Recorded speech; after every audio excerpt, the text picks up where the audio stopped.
Viral এই বাইলা মাছের রেসিপি ফেসবুক ঢুকলেই দেখা যায়, অনবরত চোখের সামনে পড়তে থাকে এবং রেসিপিটি আমিও ট্রাই করে ফেললাম।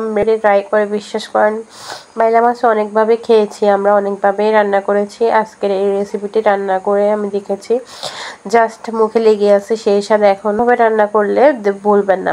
আসসালামু আলাইকুম, হ্যালো এভরিওয়ান। আবারও প্রতিবারের মতো একটা রেসিপি নিয়ে এসেছি। আজকের রেসিপি হয়েছে বাইলা মাছের রেসিপি। তো বাইলা মাছের রেসিপিটি খুব সিম্পল এবং সাধারণ দেখানোর চেষ্টা করেছি এবং খেতে খুব টেস্টি হয়েছে। আশা করি এই পর্যায়ে এইভাবে বানিয়ে দেখবেন, আপনাদের সবার কাছে ভালো লাগবে। ভালো লাগলে লাইক করবেন, শেয়ার করবেন। এবং আমি মাছগুলো ভালো করে কেটে বেছে ধুয়ে পরিষ্কার করে নিয়েছি এবং ধুয়ে একটা হাঁড়িতে মাছগুলো নিয়ে নিচ্ছি। আমি যেহেতু আলু পছন্দ করি, তাই আমি এখানে 2টা মিডিয়াম সাইজের আলু কুচিয়ে নিয়েছি এবং মাছের সাথে দিয়ে আর যেহেতু মাছটা আমি বাইলা মাছ, যেহেতু একটু ফাতরের মাছ, পেঁয়াজটা একটু বাড়িয়ে দিয়েছি। 2 কাপ পেঁয়াজ কুচি দিয়েছি এবং দিয়ে দিয়েছি 1 টিস্পুন আদা বাটা এবং দিয়ে দিয়েছি 2 টিস্পুন রসুন বাটা এবং দিয়ে দিয়েছি 1 টিস্পুন হলুদ গুঁড়া এবং 1 টিস্পুন জিরে গুঁড়া। দিয়ে দিচ্ছি 2 টিস্পুন মরিচের গুঁড়া এবং দিয়ে দিব পরিমাণ মতো রান্নার রেগুলার তেল। আমি এখানে 1 টেবিল চামচ রান্নার রেগুলার তেল দিব। এরপর দিয়ে দিয়েছি আমি স্বাদ মতো লবণ। তো সবগুলো উপকরণ দিয়ে আমি ভালো করে মাখিয়ে নিব। মানে মাখিয়ে রান্না করা হয় তাহলে খেতে খুব টেস্টি হয়। আর যেহেতু মাছটা আমি কাঁচা রান্না করতেছি, তাই ভালো করে হাত দিয়ে মাখিয়ে নিচ্ছি। মাখানোটা খুব ভালো করে করার চেষ্টা করবেন, যাতে করে সবগুলো মশলা মাছের গায়ে ভালো করে লেগে যায়। তো আমি ভালো করে মাখিয়ে দিচ্ছি। মাছটা ভালো করে মাখিয়ে আমি চুলায় গ্যাসটা অন করে দেব।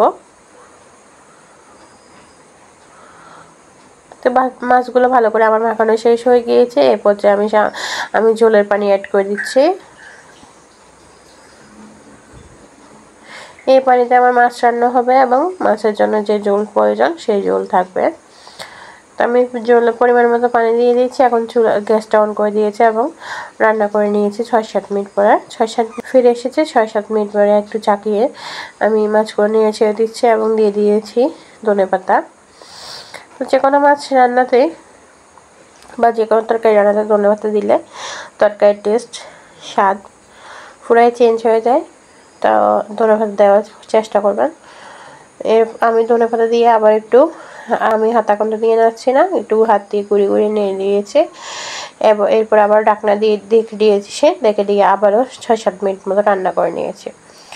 তো এই 6-7 মিনিট মতো রান্না করে নিয়েছি। এখানে আমি চেক করে নিয়েছি লবণ হয়েছে কিনা, রান্নাতে সব কিছু পরিমাণ মতো হয়েছে কিনা। হ্যাঁ, রান্নাতে সব কিছু পরিমাণ মতো হয়ে গিয়েছে এবং আমার রান্না অলমোস্ট ডান।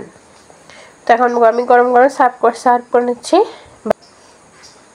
তো নদীর এই বাইলা মাছ খেতে যেরকম সুস্বাদু এবং রান্না করা খুব সহজ, একবার আমার এই রেসিপিতে সিম্পল ওয়েতে খুব অল্প সময়ে রান্না করে দেখবেন।